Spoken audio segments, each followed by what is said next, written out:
결국은 부정선거 의혹이 사회적으로 굉장히 팽배하게 퍼져 있고, 그러니까 그렇게 믿는 사람들이 많고, 또 그런 의혹 때문에 대통령은 계엄까지 했다고 하고, 그런 점에서 보면 중앙선거관리위원회 특히 대통령 임기 후에 사무총장으로 임명됐고 중앙선거관리위원회 가장 핵심적인 대통령의 친구라고 하는 분이 가서 좀 설명이라도 좀 하고 그런 오해를 불식시키고, 그리고 그렇게 의혹을 갖고 있는 그런 유튜버 이런 분들도 모아서 좀 설명도 하고 이런 적극적인 노력을 중앙선거관리위원회가 했어야 되는데, 그런 생각을 갖고 있는 사람들이 저렇게 많이 생기고 대통령도 그런 의혹을 가질 정도로 사실은 좀 황당한 의혹인데요. 그런 황당한 의혹 때문에 계엄까지 하는 그런 상황을 중앙선거관리위원회가 막지 못한 것, 그건 전 참 잘못이라고 생각합니다. 네, 그 지적에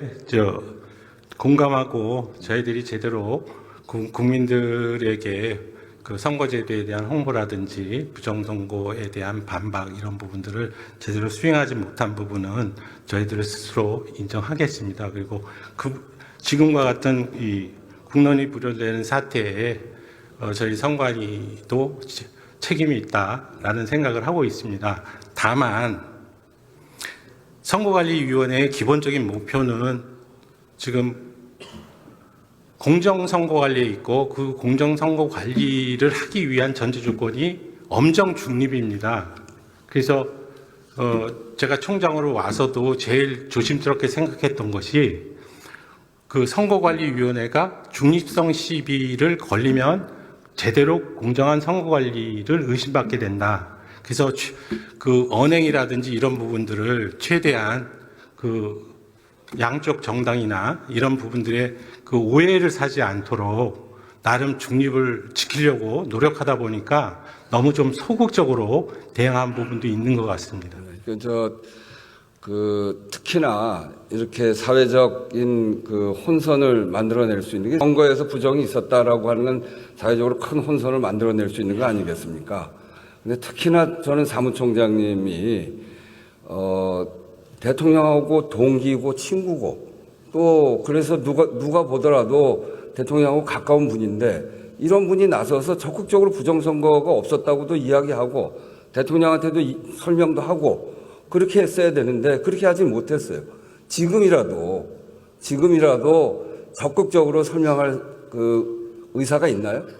네, 지금 그 상임위에서도 말씀을 드렸다시피 그 부정선거론자들이 뭐 토론회를 개최하고 뭐 이런 부분이 있었고 그 전에도 그런 토론회 때 선관위가 참가해달라는 얘기가 있었습니다.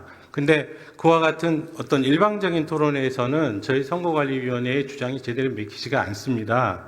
그렇기 때문에 만약 뭐 대국민적인 무슨 토론회나 이런 것들이 필요하다면 공개적인 방송으로 방송사를 주관하고 패널 숫자도 정확하게 그 일정 숫자로 맞추고 그런 식으로 대등하게 대국민을 설득하는 차원에서 서로 토론을 해보는 것도 하나의 방법이라고 생각은 하고 있습니다. 네, 그러니까 그 대통령과 대통령 주변에 계셨던 분들이 부정선거 의혹을 진짜 그렇게 믿었다면 중앙선거관리위원회에 있는 가장 가까운 자기 동기들 불러서 좀 물어나 좀 보고 그러고 그 확신을 가져도 늦지 않을 텐데 그렇게 한 것도 잘못입니다만 중앙선거관리위원회가 그렇게 부정선거 의혹을 제기하는 쪽에 대해서는 앞으로도 정부가 나서서 적극적으로 대응도 하고 그렇지 않다는 것을 설명하는 일이 굉장히 중요하다라고 하는 것을 다시 말씀드리면서 질의를 마치겠습니다.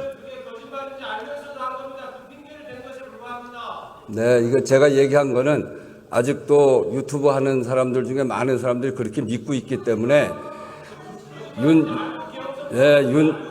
윤석열 대통령의 그 임기 중에 사무총장으로 가신 대학 동기께서 이렇게 말씀하시는 게 필요하다고 생각해서 질의를 했습니다. 네, 잘 이해했습니다.